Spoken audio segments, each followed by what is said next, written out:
Okay, I'm filling in for Ellis today, so why don't we get started? Can we rise for the Pledge of Allegiance?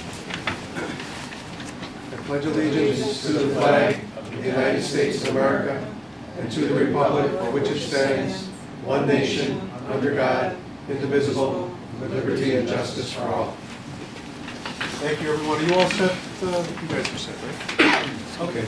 Roll call, please. Mr. Arcuri? Here. Mr. Bova? Here. Mr. Brodsky? Mr. Coyne? Present. Mr. D'Elia? Mark Ford? You can call me Mr. Mr. now. Ford, now I can. Mr. Ford?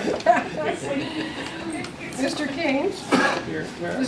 Mr. Karam? Here. Mr. Mahardy? Mr. Vitolo? Here. And Ms. Sisk. Here. Okay, so the first order is approval of the March 21st minutes. I'll move. Move, second, third. Any comments, questions, changes? All in favor, please say aye. Aye. Opposed? Thank you. We have two resolutions, so why don't we talk about both of them and Yeah, we'll do. give us your best 2 minutes. 2 minutes.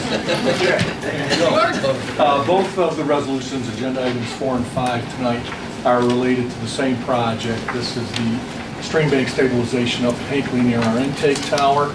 It's part of the environmental review process, the State Environmental Quality Review Act that we have to comply with for the majority of our projects. If the board recalls, at the last meeting, a month ago, we issued basically the authority's intent to be lead agency for the review, and we issued the initial short environmental assessment form, which has basic project information, out to the one involved agency, the New York State DEC.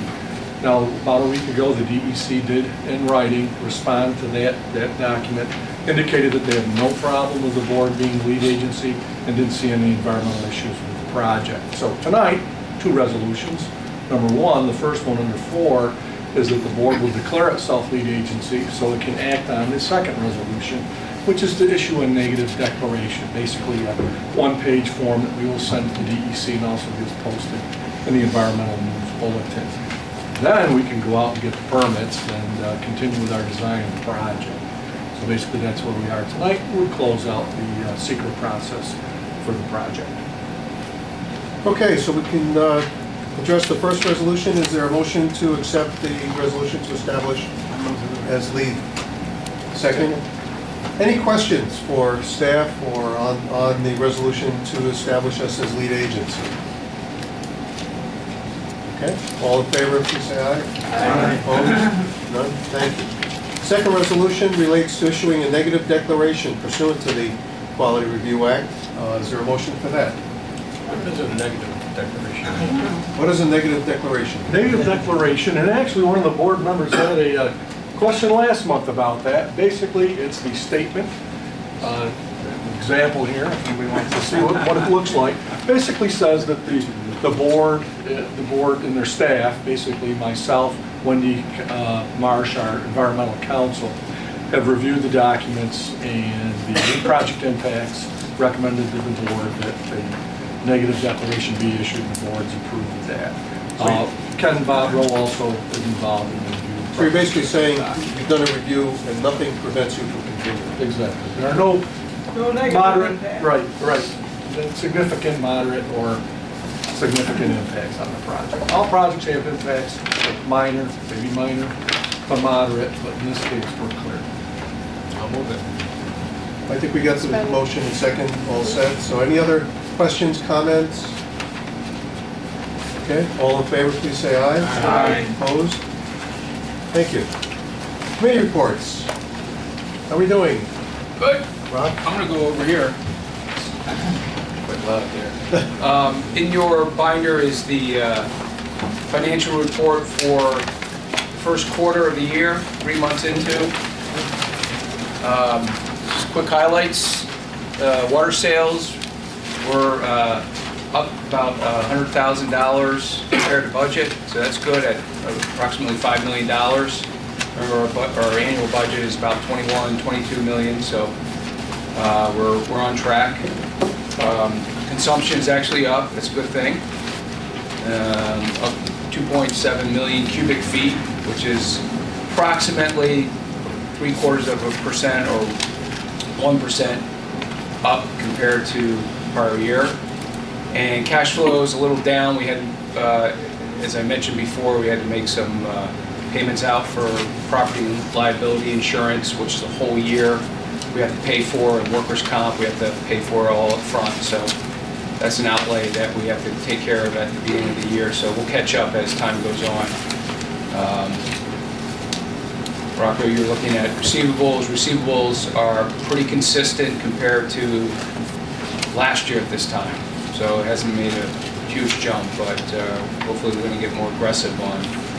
I was looking at the cash is up, buddy, 1.8 million. Was that from? Yeah, from the prior year, yes. Yeah, when I say that we're down a little, it's we're down for the current year, but we are up in cash overall. Is that because of carryover? Yeah, yeah, it's an accumulation. But I have a budgeted cash flow, and we're down a little just because of our outlays at the beginning of the year, which is expected. What do you attribute, do you track that, what would be the causes for the, which are good causes, for the increase in consumption this time of the year? Yeah, it's, I don't want to say it's somewhat of an educated guess, but I think it's a more mild winter that we went through, and you know, just consumption going up overall. Nothing in particular, nothing specific that we have been able to see. Nothing in the top 10 that's changed? No, those are pretty consistent. Not Number of necessarily. customers are pretty flat. We go up 10 or 15 or 20 from time to time. Not so- necessarily business, I mean, No, versus residential? right, pretty consistent overall. We do see seasonal fluctuations, and typically when the warmer weather comes, we see consumption go up. And because of the way that, as Jim said, the winter's been a little mild, spring's been a little bit early, I think we just think that seasonal bump is just starting a little bit earlier than normal. That would be more residential than business and Presumably. industry. Yeah. So the 20 people we sent out taking out water-saving devices from people's homes, did that have an impact? And all the golf courses over there. Hey Jim, just the net carrying amounts on refunding, is that from refinancing bonds? Yes. So, Yeah, we have to defer them. We can't expense them. We have to defer them. We amortize them over Over the life of the bond. bonds. Yeah. but that's what we will get in total? That is amounts that, it's So the every date- month that should Yeah. go down, right? Yeah, it'll go down. We're amortizing it on a monthly basis, and it'll go down over the life of the bonds. It'll be expensed off, is essentially what it is. So what were the pilot payments for? Pilot payments for towns, villages, and school districts that we pay. The auditorium? Yep. We make those on a monthly basis, yeah. Well, actually, it's the county. The funds that we It goes to pay the county. the county pays the auditorium commission. As to the one of the city and the one that is, actually all of them are laid out in our legislation as a schedule. Yeah. And the ones to the school districts get phased out over 22 years? Is it Jim? I think it's 22 years. Yeah. They get zeroed out, so they drop each year. But at the same time, the one to the city and the one to the county go up. So over the course of the life of it, the amount we're paying out stays roughly the same. And the whole idea was that they didn't want to cause budget shock to all the local municipalities that were receiving taxes when facilities outside the city were taxable, when it was owned by the Utica Water Board, became tax exempt when we took it over. And if we just stopped paying taxes, we would have blown a hole in some of the budgets of the local towns and school districts and villages. So it was agreed that we would continue making these payments for a period of time. The annual report, the comprehensive annual report is a great document. It has a breakdown of all the There's a payments list of them. and over the years and the future expectation payments. I think is it the school districts that's coming to an end? Yeah, there's only like another 2 years left. 3 or 4 years, I think. Oh, okay, Yeah, yeah. it's- I thought it was 22 years, I couldn't remember. For the school district, Yeah. I believe it's coming to an end pretty, I think the school district. Right around the Surely. corner. Which then we would have to discuss as to, because I think the legislation is set up that, do we want to continue something or do we want to end it? So, Do we have any leases? we have small copier leases. and I was just things like wondering with that. them changing the accounting rules on that. Nothing Would impact significant. nothing? Nothing, no material. Any other questions on the finance report? And we met and we were all queuing at our bond company, right? Yes, That's yes. And just to let everybody know, the auditors were here a couple weeks ago, they went through their field work. Now we're assembling our financial statements, getting it all together. Probably in the next 3 to 4 weeks, we'll be able to issue the financial statements, the full CAFR for the year. Okay. Anything else on finance? Yeah, is that $37,000 for the cleanup, is that the final bill or is that still ongoing? Were you, The cleanup up on the, Page 8.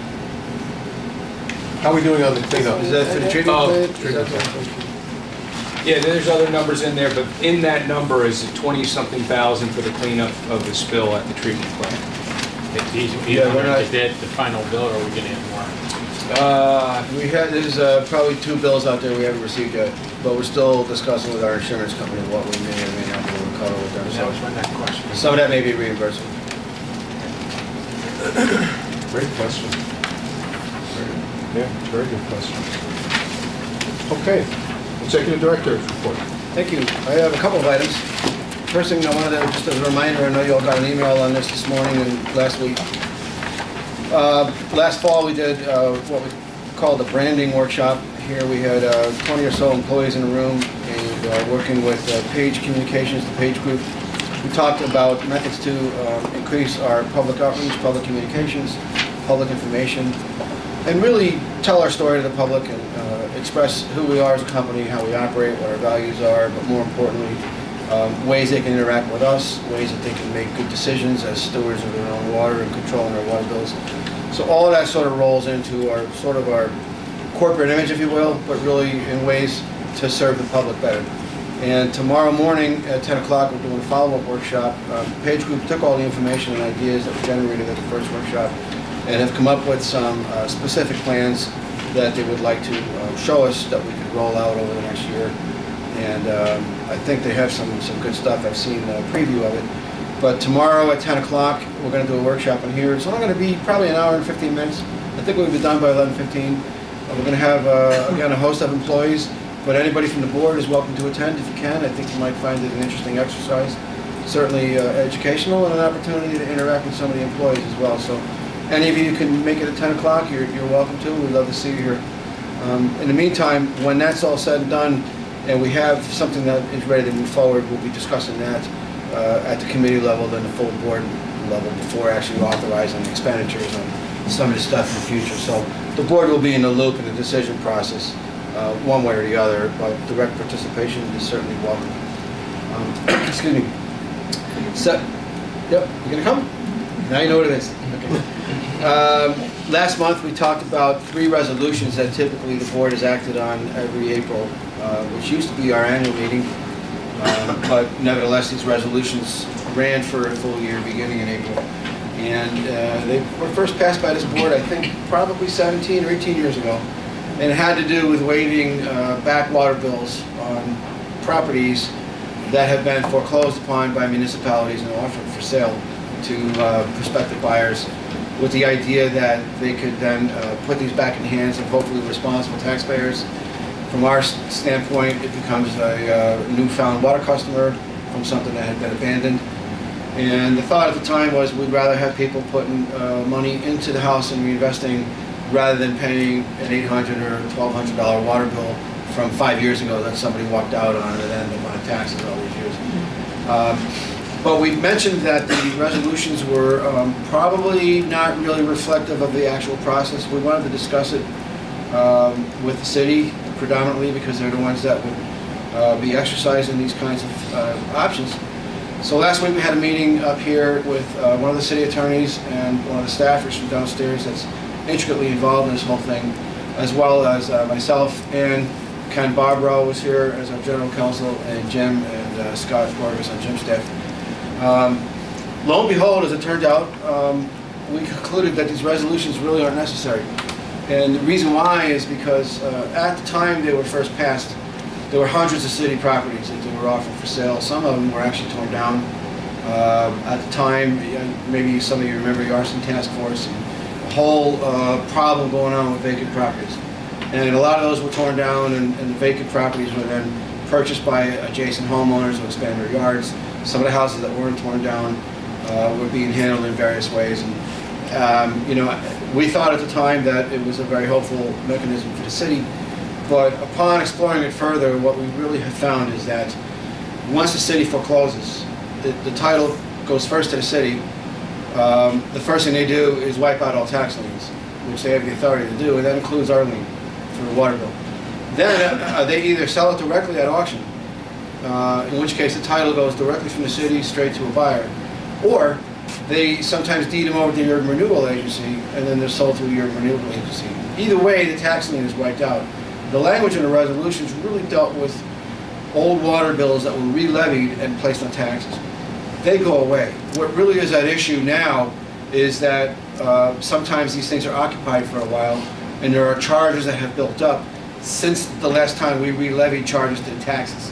So it's actually an active tax bill, that's our water bill rather, that is still showing up in our billing system as a delinquent bill. And that's where we've had some forgiveness, and that's been discussed and negotiated with the city downstairs as they're selling these properties. We also found that it would be helpful for us to know in advance who the prospective buyers are and document this thing a little more carefully. So what we're going to be doing is a little more work with the city and agreeing on a little more detail on procedure and some of the documentation. And then in all likelihood, what we will do is come back to this board with one resolution that will simply authorize the process. But it would be something that this board could leave in place unless it's decided that there's a problem with it in the future and the board wants to revoke it for some reason. But it won't be something that will have to come back and be renewed every single year. It won't have a sunset clause.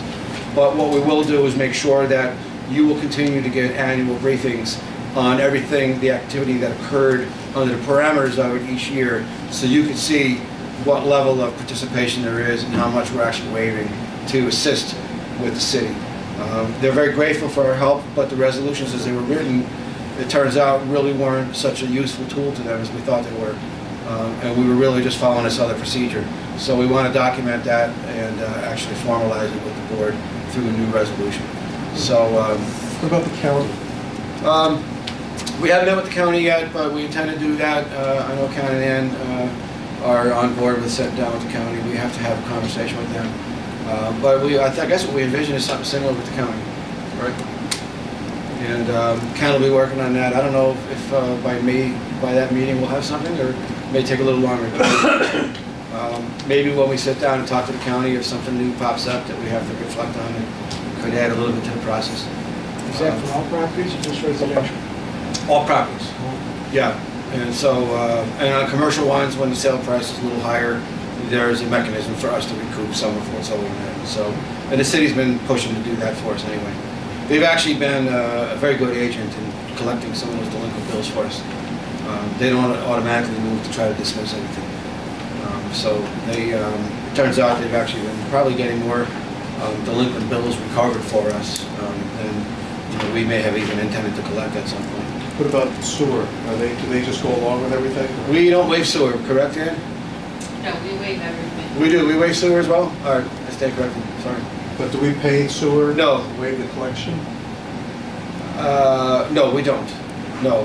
Actually, the county makes the sewer agency whole. So whatever gets dismissed and is a shortfall in sewer revenue, my understanding is that the county finance office through the county budget makes the sewer agency whole.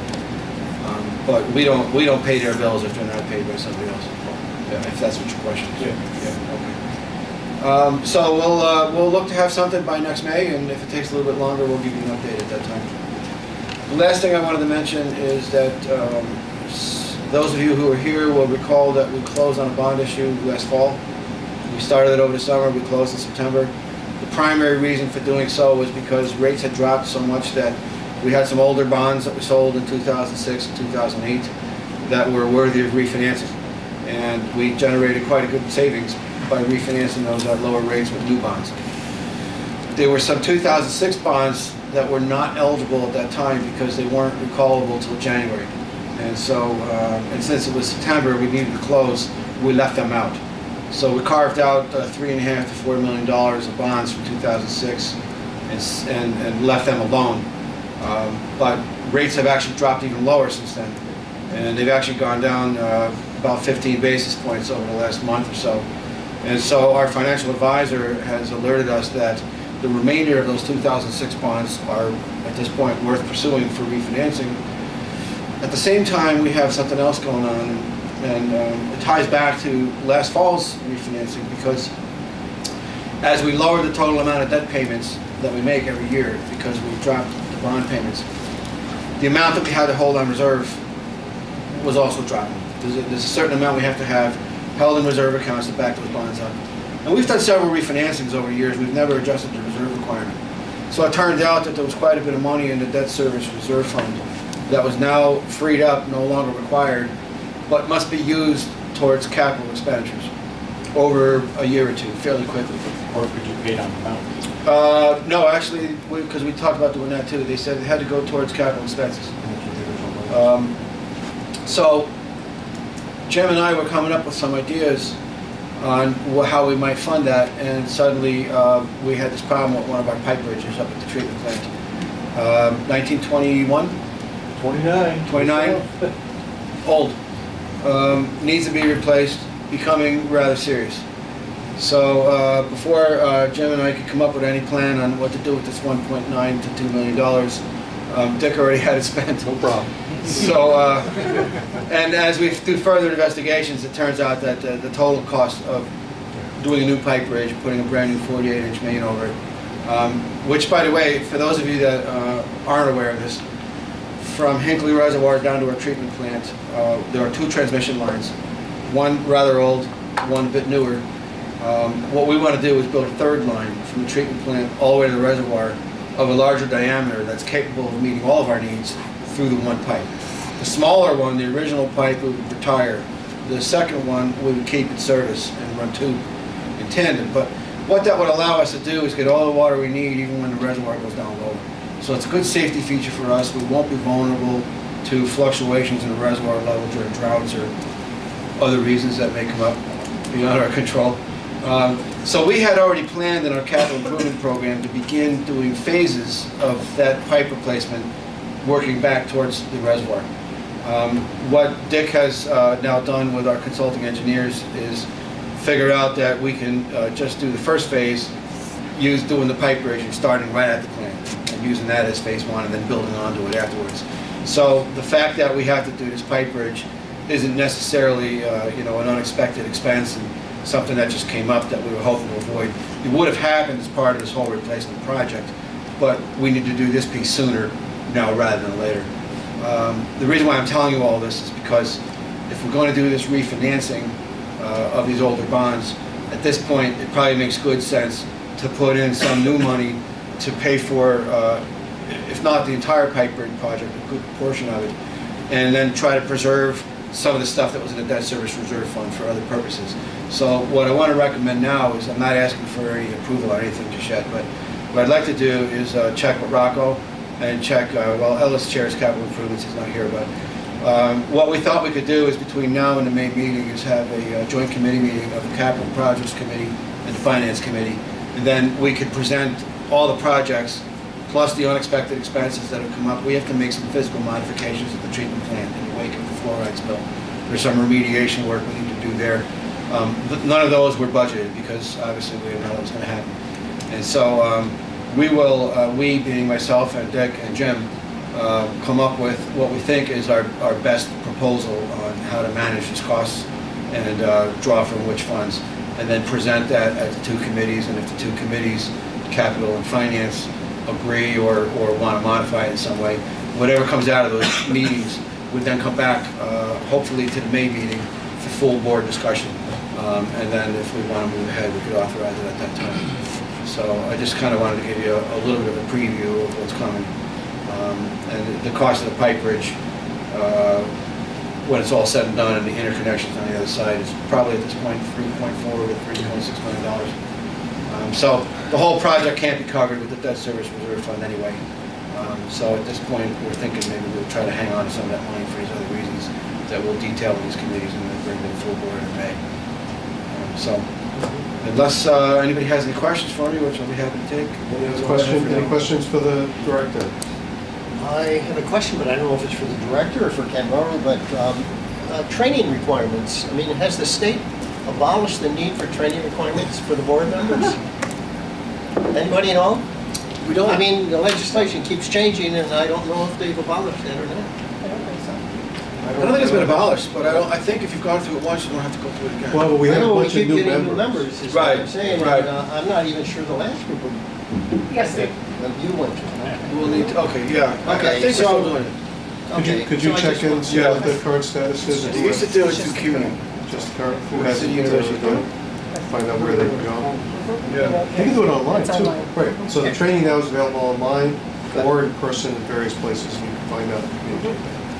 The last thing I want to mention, I just thought I would say is, with a little bit of correspondence with Scott Mahardy. I didn't notice, I found out very recently that his mom passed away very recently. So, one, I just want to offer condolences to Scott and his family. But he has now some family obligations that are becoming a little more burdensome on his schedule. So, that's the reason he's not here tonight. But I just thought I would share that. Just publicly offer my condolences for his loss. And one more. Yes. I always say this at least once a year. It'd be nice to have a tour of the treatment plant available for the new members. When the nice weather. But, you know, we had it last year and it was a bust. I don't think any of the new members wanted to go. We tried to set it up, but that's But really. but I just want to make the statement that it's a worthwhile experience because people keep talking about the pipe bridges and the treatment facilities and the spills we've had. It's really worthwhile to take the trip, go up and see what happens up there. So I hope I agree. You're gonna organize that Sounds again? like a road trip. We'll try to go organize it again. We tried 3 different dates last year and it just wasn't working, but we'll try it again. We'll throw some dates out there. If we can't do it as a group, Mr. Tangora, sitting in the back over there, our water quality director, is happy to take anybody on a personal tour, even if you want to go by yourself. More than happy Yep, he'll Bus, confound you and baffle you with all sorts of signs. But it is a great tour, and it's a great facility. We're very proud of it, and we'll try to set that up. So we'll work with Sue, and we'll get some dates suggested. Looks like Ellis is still chairman. We didn't beat his time. I talked to We him. thought if he, no. We thought if he beat him, we'd vote us out as chairman, but he lost. Okay, on that note, Well, midway through my speech, it would have been like this. is there any old business? Any new business? Is there a motion to adjourn? And second, all in favor? Thank you very much. Nice work, nice work. Good job, Mr. Chairman.